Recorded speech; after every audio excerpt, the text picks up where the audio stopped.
យើង select ទៅ text សិនបន្តមកទៀតយើងចុច space bar ឬក៏ចុច enter មកហើយយើង click ចំណុចចាប់ទី1ចំណុចចាប់ទី2នេះមកវាទៅ auto វិញបាទស្ដីអ្នកនរគ្នានៅក្នុងវីដេអូនេះខ្ញុំចង់ចែកម្លែកនៅលើកមួយទៀតទាក់ទងទៅនឹងការបំបល់ text នៅក្នុងកម្មវិធី AutoCAD ណា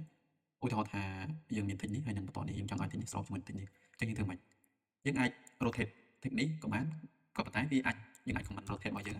rotate វាចេញមកក៏ប៉ុន្តែវាអាចនឹងអត់ align 100%ទេអញ្ចឹងយើងគួរតែធ្វើម៉េចយើងអាចមួយទៀតវិធីមួយទៀតគឺយើងអាចចុចលើបន្ទាត់របស់យើងនេះហើយយើងមើលមុំនេះ angle របស់បន្ទាត់យើងហ្នឹងត40 degree យើងវាយ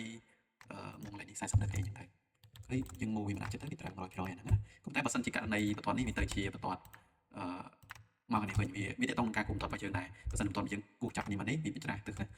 អញ្ចឹងទៅយើងចាប់មុំមើលតើនេះ140បើសិនខ្ញុំដាក់140ទៅនេះតោះខ្ញុំចង់ឲ្យវា align តិចនេះវា align ជាប់ជាមួយនឹង align ជាមួយនឹងបន្ទាត់មួយនេះអញ្ចឹងបើខ្ញុំ check មើលបន្ទាត់មួយនេះអានេះ140អានេះវាមិន ខ្ញុំដាក់140ដែរថតណា rotation របស់វាអញ្ចឹងវាទៅជាវាច្រាស់មកជើងវិញចានេះតោះយើងអីគេដាក់លើកន្លែងនេះមកយើងចុចកន្លែង rotation វានេះហើយចុចកន្លែង cut show នេះយើងវាយបូកវាថែមមកបូកថែម180 degree ហើយសំដៅ180ចឹងមកឲ្យជួយ apply អញ្ចឹងបានវាត្រូវតាមអ្វីដែលយើងចង់បានអញ្ចឹងណាវាទាក់ទងទៅនឹងមុំទេមុំបន្ទាត់ដែលយើងគប់ពីឆ្វេងស្ដាំនិងស្ដាំទៅឆ្វេងអញ្ចឹងតែក៏តែយើងមានវិធីមួយទៀតអាចលឿនគឺយើងគ្រាន់តែប្រើ command torrent